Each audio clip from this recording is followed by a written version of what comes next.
আসসালামু আলাইকুম, সবাই কেমন আছেন? প্রায় 3 থেকে 4 দিন পর আবার আমার আরেকটা নতুন ভিডিওতে আপনাদেরকে স্বাগতম। কারণ এই 3-4 দিন ভিডিও মেক করতে পারি নাই, একটু বিজি ছিলাম। ভিডিওটা শুরু করার আগে একটা রিকোয়েস্ট করব, যারা নতুন আছেন দয়া করে সাবস্ক্রাইব করে দিবেন, আর ভিডিওটা ভালো লাগলে আপনারা শেয়ার করবেন। আমি আজকে আপনাদের সাথে 2025 সালে বা বর্তমান সময়ে আপনারা ইউরোপে আসার জন্য অনেকেই কিন্তু পাগল থাকেন যে কোন দেশে ফাইল জমা করবেন, অথবা কোন দেশে ফাইল জমা দিলে আপনার টাকা এবং সময় এই দুইটা জিনিস লস হবে। আজকে আমার এই ভিডিও যারা দেখবেন, ইনশাল্লাহ আপনারা আগামীতে প্রতারিত হবেন না।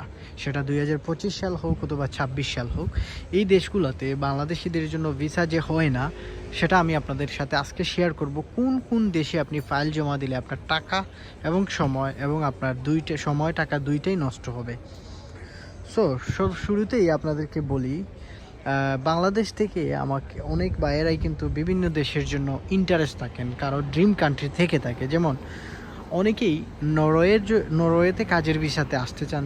আমাকে অনেকেই বলেন যে নরওয়েতে আসা কি যায় কি না, বা কাজের ভিসাতে নরওয়েতে আমি আসতে চাই, আমার খুব ড্রিম একটা কান্ট্রি হচ্ছে নরওয়ে। তো নরওয়ের জন্য আপনি যদি বাংলাদেশ থেকে ফাইল দেন কাজের ভিসার ক্ষেত্রে, সেক্ষেত্রে আপনি ভিসা পাবেন কি না, এটা আমাকে অনেকেই জিজ্ঞেস করেন।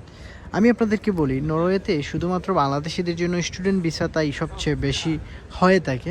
কাজের ভিসা বা ভিজিট ভিসা এইগুলা তেমন একটা নরওয়ের ক্ষেত্রে হয় না। তো আপনারা নরওয়ের জন্য যদি কারো অফার পান বা কেউ আপনাকে অফার দেয়, সেটা বাংলাদেশ থেকে হোক অথবা মিডল ইস্ট থেকে হোক, তাহলে আপনারা এইসব অফার কখনোই অ্যাকসেপ্ট করবেন না। মনে রাখবেন, নরওয়েতে বাংলাদেশিদের মানে আমার জানা মতো কেউ আজ পর্যন্ত নরওয়েতে বাংলাদেশ থেকে যায় নাই। নরওয়ে দেশ হিসাবে অনেক উন্নত এবং অনেক ভালো এবং অনেক ইয়ে, তবে এই দেশে বাংলাদেশিরা কাজের ভিসাতে যাইতে পারে না। সো আপনি টাকা দিলে আপনার সময় এবং টাকা দুইটাই লস হবে। তো আশা করি বুঝতে পারছেন। আরও কিছু ভাইয়েরা প্রশ্ন করেন মিডিল ইস্ট এবং বাংলাদেশ থেকে, যে অস্ট্রিয়াতে আমরা যেতে পারবো কিনা, অস্ট্রিয়াতে নাকি ইদানিং প্রচুর ভিসা দেয়, অস্ট্রিয়াতে যাওয়া যাবে কিনা, এটা নিয়ে অনেকেই প্রশ্ন করেন। অস্ট্রিয়াতেও আপনারা ফাইল জমা করবেন না, অস্ট্রিয়াতেও কাজের ভিসাতে বাংলাদেশে যাওয়া যায় না। অস্ট্রিয়া স্ট্রেঞ্জেন একটা কান্ট্রি, তবে কাজের ভিসা বাংলাদেশিদের জন্য ওপেন আছে, তবে অস্ট্রিয়াতে যাওয়া বাংলাদেশিদের জন্য অনেক হার্ড কাজের ভিসাতে। সো অস্ট্রিয়াতেও আপনারা ফাইল জমা করবেন না। সো যাদের এই দেশ নিয়ে চিন্তাভাবনা ছিল, আপনারা চিন্তাভাবনা মাথা থেকে সরাইয়া ফেলেন। কোন দেশে ফাইল জমা দিবেন সেটা নিয়ে অলরেডি আমার একটা ভিডিও আছে, সেটা আপনারা চাইলে ওইটা ভিজিট করে দেখে নিতে পারেন। আরেকটা জিনিস হচ্ছে, আরেকটা দেশ সম্পর্কে অনেকেই বলেন, সেটা হচ্ছে এস্তোনিয়া। আপনারা আমার থেকে আরও অনেক ভালো ভালো ইউটিউবার আছে এবং অনেক ভালো ভালো, আমি নিজেকে ইউটিউবার দাবি মনে করি না, কারণ আমার এই যে ভিডিওগুলো বা আমার চ্যানেলের ভিডিও আপনারা দেখলে জাস্ট একটা শখের বসেতে এই ইনফরমেশনগুলো আপনাদের সাথে শেয়ার করি এবং এই ভিডিওগুলো মেক করি, এটা আমার জাস্ট একটা শখ। অনেকেই এস্তোনিয়ার জন্য বলেন যে ভাই অমুক ইউটিউবার বা ফেসবুকে বা ইয়েতে আমরা দেখতে পাচ্ছি বাংলাদেশিদের জন্য 98% ভিসা রেশিও এস্তোনিয়ার। তো আমি চাচ্ছি ভাই বাংলাদেশ থেকে ভিসা করানো যাবে, আমি চাচ্ছি বাংলাদেশ থেকেই জমা দিয়ে দিব।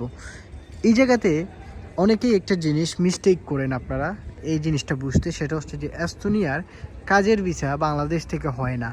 এস্তোনিয়ার যে ভিসাটা বাংলাদেশ থেকে হবে সেটা হচ্ছে যে শর্ট টার্ম ভিসা, অর্থাৎ সি ভিসা, ভিজিট ভিসা যেটা, সেটা বাংলাদেশ থেকে করানো সম্ভব। তবে আপনার কাজের ভিসা অর্থাৎ লং টার্ম ভিসার জন্য আপনাকে ইন্ডিয়া যেতে হবে, এবং এখন ইন্ডিয়ার যে অবস্থা, আপনি কখনোই মনে করবেন না যে ইন্ডিয়াতে ভিসা হবে।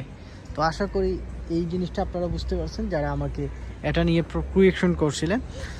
অর্থাৎ ইন্ডিয়া যাইতে হয় এস্তোনিয়ার জন্য কাজের ভিসাতে ফাইল জমা করলে। আর যারা মনে করেন যে বাংলাদেশ থেকে হয়, তারা শুধুমাত্র এটা হচ্ছে ভিসা ক্যাটাগরি সি, অর্থাৎ শর্ট টার্ম ভিসার জন্য আপনি বাংলাদেশ থেকে করাইতে পারবেন। এবং যারা ইউটিউবে আপনাদেরকে বলে যে 98%, 99%, 95% এরকম ভিসা রেশিও আপনি ফাইল জমা দিলেই এস্তোনিয়ার ভিসা পেয়ে যাবেন, এটা পুরোটাই একটা ভুল ভ্রান্তি। এবং আপনারা ওরা জিনিসটা ভেঙে বলে না। এস্তোনিয়া এমন একটা কান্ট্রি, এটা হচ্ছে টপ ক্লাস কান্ট্রি এবং এটা অনেক উন্নত মানের একটা কান্ট্রি স্কিল ওয়ার্কারদের জন্য। এবং ওই দেশে যদি কেউ স্কিল ওয়ার্কার, আপনার যদি ভালো কোনো প্রফেশন থেকে থাকে, তাহলে আপনি ট্রাই করতে পারবেন এস্তোনিয়ার জন্য। আদারওয়াইজ আপনি জানেন না কিছুই, আপনি জাস্ট ওয়্যার হাউসের কাজের জন্য ফাইল জমা দিয়ে আপনি এস্তোনিয়াতে চলে যাবেন, নেভার এভার। সো এইগুলাতে কখনোই আপনারা ট্রাই করবেন না। বুঝতে পারছেন? এইগুলাতে কখনোই আপনারা ট্রাই করবেন না। যেটা এইগুলাতে যদি এই দেশে যদি আপনারা জাস্ট নো স্কিল, অর্থাৎ আপনার কোনো জিরো স্কিল, আপনার কোনো ধরনের স্কিল নাই, আপনি যদি এই সব দেশে ট্রাই করেন তাহলে আপনার টাকা, সময় সব কিছুই লস হবে। তো আশা করি বুঝতে পারছেন। যারা বিভিন্ন ভিডিও দেখে উৎসাহিত হচ্ছেন যে এস্তোনিয়াতে ফাইল জমা দিবেন, তাদের উদ্দেশ্যে আমি বলি, সময় থাকতে আপনারা কোথাও যদি ফাইল জমা দিয়ে থাকেন, ফাইলগুলো তুলে নেন, আপনারা সময় এবং টাকা বাঁচান। আরেকটা দেশ হচ্ছে ডেনমার্ক। ডেনমার্ক নিয়ে আমি অনেক আগেই আমার ফেসবুক পেজ থেকেও লাইভ করছি। ডেনমার্ক নিয়ে ডেনমার্কের কৃষি ভিসা নিয়ে বিভিন্ন গ্রুপে অনেকেই পোস্ট করছে, যেগুলা পুরোটাই ফেক। কারণ হচ্ছে ডেনমার্কে একমাত্র হাই কোয়ালিফিকেশন ছাড়া এবং আপনার শিক্ষাগত যোগ্যতা এবং আপনার হাই লেভেলের স্কিল ছাড়া আপনি কখনোই ডেনমার্কে বাংলাদেশ থেকে কাজের ভিসাতে যাইতে পারবেন না। এবং আমার জানা মতে আমি কখনোই কাউকে ডেনমার্কে যাইতে দেখি নাই। সো ডেনমার্কের জন্য যেসব এজেন্সি আপনাকে বিভিন্ন রকম লোভনীয় অফার দিবে, এইগুলো থেকে দূরে থাকবেন। আশা করি আপনারা বুঝতে পারছেন। আরেকটা জিনিস হচ্ছে, সেটা হচ্ছে যে আমাকে আরও কিছু ভাইয়েরা যে প্রশ্নটা করেন, সেটা হচ্ছে যে স্লোভাকিয়ার জন্য আমরা ফাইল জমা দিব কিনা, স্লোভাকিয়া বা স্লোভেনিয়া এইসব দেশের জন্য। বাংলাদেশ থেকে আপাতত এইসব দেশের জন্য ফাইল জমা দিয়েন না। তবে আপনারা যারা সৌদি আরবে আছেন, সৌদি আরব থেকে এইসব দেশে ট্রাই করতে পারেন যদি ভালো কোনো মাধ্যম পান। মিডল ইস্ট থেকে বর্তমানে অনেকেই কাজ করতেছে, তো আপনারা ভালো মাধ্যম পাইলে আপনারা ট্রাই করতে পারবেন। আরও আমাকে কিছু ভাইয়েরা বলেন যে গ্রিসের জন্য ফাইল জমা দিব কিনা, গ্রিসের জন্য আপনি ফাইল জমা দিবেন কিনা। গ্রিসের জন্য আপনার যদি পরিচিত কেউ থেকে থাকে, তাদের মাধ্যমে যদি আপনি কাজ করান, তাহলে আপনি গ্রিসের জন্য ফাইল জমা দিতে পারেন। কারণ অথেন্টিকভাবে যদি কাজ হয়, তাহলে গ্রিসেও মাঝে মধ্যে মানুষ বাংলাদেশ থেকে যায়। তবে আমি সবাইকে রিকমেন্ডেড করবো না গ্রিসের জন্য ফাইল জমা দেওয়ার জন্য, আদারওয়াইজ আপনার টাকা এবং সময় দুইটাই লস হতে পারে। সো আশা করি এই জিনিসটা আপনারা বুঝতে পারছেন যারা আমাকে প্রশ্ন করছিলেন গ্রিসের বিষয়ে। আরেকটা কথা হচ্ছে যে ফিনল্যান্ড নিয়ে অনেকেরই কৌতূহল জেগে থাকে যে ভাই ফিনল্যান্ডের জন্য আমরা ফাইল জমা দিব কিনা।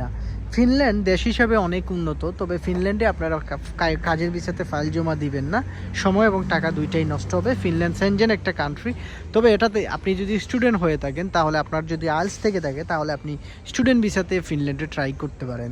তো আশা করি এই জিনিসটা আপনারা বুঝতে পারছেন যারা আমাকে প্রশ্ন করছিলেন ফিনল্যান্ডের বিষয়ে। ফিনল্যান্ডে ফাইল জমা দিয়ে না, সময় এবং টাকা দুইটাই নষ্ট হবে। তারপর আরেকটা দেশ হচ্ছে, সেটা হচ্ছে যে আপনার আইসল্যান্ড নিয়ে আমাকে অনেকেই প্রশ্ন করেন, বিভিন্ন মাধ্যমে আমাকে অনেকেই কুয়েকশন করেন যে ভাই আইসল্যান্ড দেশ হিসাবে কেমন, আমরা আইসল্যান্ডে ফাইল জমা দিব কিনা ভিজিট ভিসা বা কাজের ভিসাতে। এগুলোতে আইসল্যান্ডেও ফাইল জমা দিয়ে না, এইগুলাতেও হবে না। আরেকটা হচ্ছে ইংল্যান্ডের জন্য আমাকে অনেকেই নক করেন।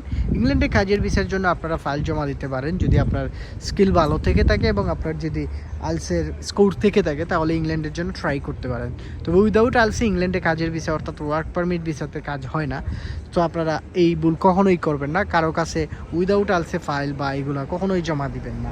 তো আশা করি বুঝতে পারছেন। তারপর সুইডেন নিয়ে আমাকে প্রশ্ন করেন, সুইডেনেও কাজের ভিসা বাংলাদেশিদের জন্য হয় না, মানে একেবারে এগুলা মানে হয় না। হুদাই আপনি জমা দিলে আপনার ফ্রাস্ট্রেশনে পড়বেন আপনার, এবং সময় টাকা দুইটাই লস হবে। তো এই যে দেশগুলোর কথা বললাম ভাইয়েরা, ফেসবুকে আপনারা বিভিন্ন জায়গাতে এইসব দেশগুলোর কথা দেখবেন, বিভিন্ন জন আপনাকে ইনবক্সে বলে ভিসার পর টাকা, এই সেই নানা হাবি যাবি, এগুলো কখনোই করবেন না। এই যে ভিসার পর টাকা, এগুলা বলে অনেকেই আপনাদের কাছ থেকে টাকা নিয়ে মেডিকেল করাবে, আপনাকে বিভিন্নভাবে আপনার একটা সার্টিফিকেট বানায়া হুদাই আপনার কাছ থেকে টাকা নিবে, হুদাই বলবে যে অ্যাপয়েন্টমেন্ট নিব, টাকা দেন।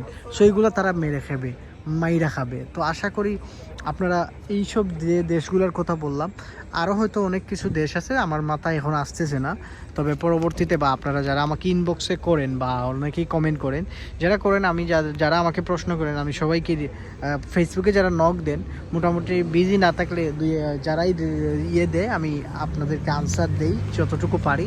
এখন ইদানিং একটু বেশি আর কি ব্যস্ত হয়ে গেছি, কারণ আপনারা সবাই জানেন যে আমি স্টুডেন্ট ভিসা নিয়ে কাজ শুরু করছি। তো সেই ক্ষেত্রে আমার স্টুডেন্ট অনেকেই আছে যারা আমাকে নক করেন, তো তাদেরকে ইনফরমেশন দেওয়া লাগে বা তাদের সাথে আড্ডা দেওয়া লাগে বা কথা বলতে হয়। তো এইসব বিষয়ে আর আগের মতো আমি তেমন একটা কাজের বিচার যে ইনফরমেশন ভিডিও মেক করা এটা পারতেছি না।